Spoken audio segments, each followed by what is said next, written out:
Ishaya Nayem Wahid el Dayem, Ramadan Kareem, wake up O sleeper and remember the everlasting. Ramadan Kareem.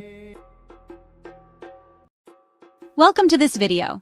Today we're going to talk about one of the most famous figures of Ramadan, the Misaharati. Have you ever wondered about the history of the Misaharati? Let's explore his journey and the history of this figure that has been closely linked to the month of Ramadan throughout the ages. The early history of the Misaharati. The origins of the Misaharati date back to the Abbasid Caliphate period in Baghdad in the 8th century. The Abbasid Caliph would assign certain individuals to walk through the city's streets in the late hours of the night to wake the people up for the Suhoor meal. These individuals would carry a drum or other instruments like bells to alert the people.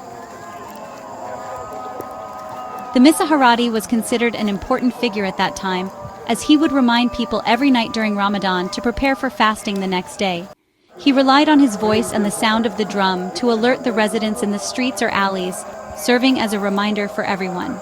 The role of the Misaharati went beyond simply waking people up for Suhoor. He was an integral part of the Ramadan spirit in every city or village. The Misaharati would often have a beautiful and melodious voice, which made people feel the arrival of Ramadan and its special atmosphere.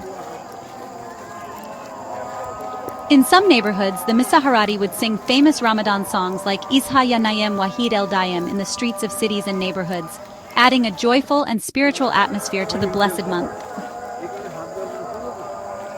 The spread of the Misaharati in the Arab world. Over time, the Misaharati began to appear in most Arab countries, but some details varied from place to place. In Egypt, the Misaharati would pass through the old neighborhoods, carrying a drum and singing beautiful songs. In some parts of the Levant and the Gulf, the Misaharati would carry a drum and make loud noises that could be heard from far distances. The evolution of the Misaharati in modern times. With the development of technology and the emergence of loudspeakers in mosques, the Misaharati gradually started to disappear from the streets of large cities. With the spread of smartphones, people began relying on notifications through electronic messages or modern apps instead of listening to the Misaharati's voice in the streets. However, despite these changes, the Misaharati still holds a special place in our cultural memory. In some areas, people continue to preserve these traditions and reminisce about the days of the Misaharati, especially the elderly who long for the atmosphere of the past.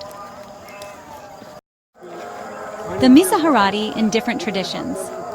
In Egypt, the Misaharati was one of the iconic symbols of Ramadan, where he was quite popular and would sing well-known Ramadan songs. In the Levant, he was often accompanied by assistants carrying other musical instruments that would add a special tone to the sound. In Saudi Arabia and the Gulf countries, the Misaharati would move through the neighborhoods using drums and bells to wake people up. Despite the advancement of technology and the changes in how we receive reminders for Suhoor, the Misaharati remains an unforgettable part of Ramadan heritage. This figure continues to symbolize a beautiful memory from Ramadan's past and carries within it meanings of kindness and love. If you enjoyed this video, don't forget to subscribe to the channel and hit the bell icon so you can stay updated with all things related to Ramadan traditions. Thank you for watching.